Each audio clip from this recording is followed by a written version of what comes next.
Sebelumnya, selamat malam.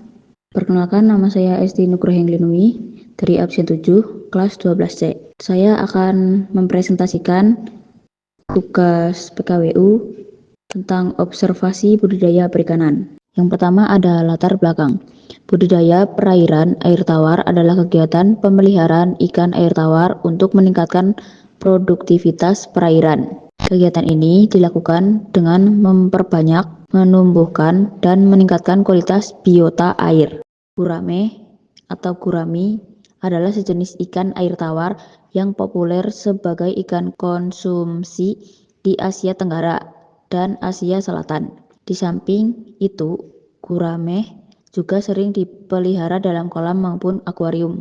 Dalam budidaya perikanan ini berlokasi di Desa Karanggedang, RT 2, RW 2, Kecamatan Sumpyuh, Kabupaten Banyumas.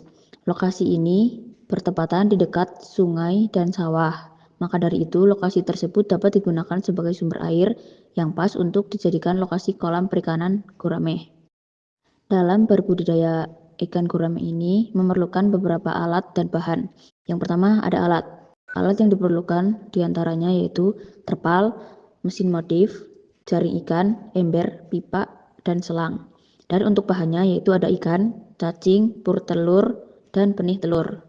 Biaya awal untuk memulai budidaya perikanan ini diperlukan sekitar Rp500.000 dan mulai berkembang dengan berjalannya waktu hingga sampai terbentuknya kolam-kolam ikan gurame yang cukup banyak hingga 10 tahun. Dalam berbudidaya ikan gurame ini yang diperlukan untuk pengobatan ikan hanyalah memakai antibiotik, yaitu dengan cara gunakan antibiotik dengan dosis yang sesuai, lakukan pengobatan selama waktu yang sudah ditentukan. Cara memberikan antibiotik yaitu dengan mencampurkan antibiotik dengan pakan atau air. Dalam budidaya perikanan ini, ikan siap dipanen bila usia ikan sekitar 2 bulan sampai 4 bulan, atau ukuran besarnya ikan yang siap untuk dijual. Ikan bisa dipasarkan melalui media sosial seperti Facebook, WA, atau lewat jalur perdagangan seperti pasar.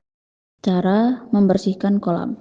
Yang pertama, kosongkan air kolam 70-90%. Yang kedua, keluarkan ikan dan simpan di wadah lain. Ketiga, bersihkan dasar kolam dengan sekop atau penyedot. 4. Cuci dinding kolam dengan sabun dan air. 5. Bilas kolam dengan air bersih. 6.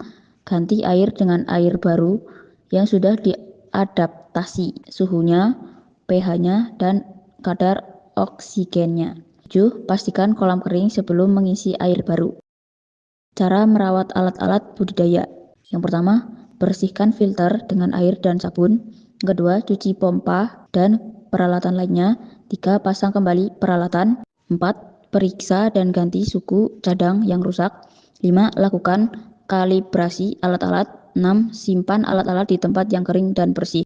Faktor-faktor yang dapat mempengaruhi budidaya perikanan antara lain yaitu kualitas air, wadah budidaya, pakan, benih, lokasi budidaya, modal dan tenaga kerja, teknik budidaya, ketahanan tubuh, dan pemilihan ikan.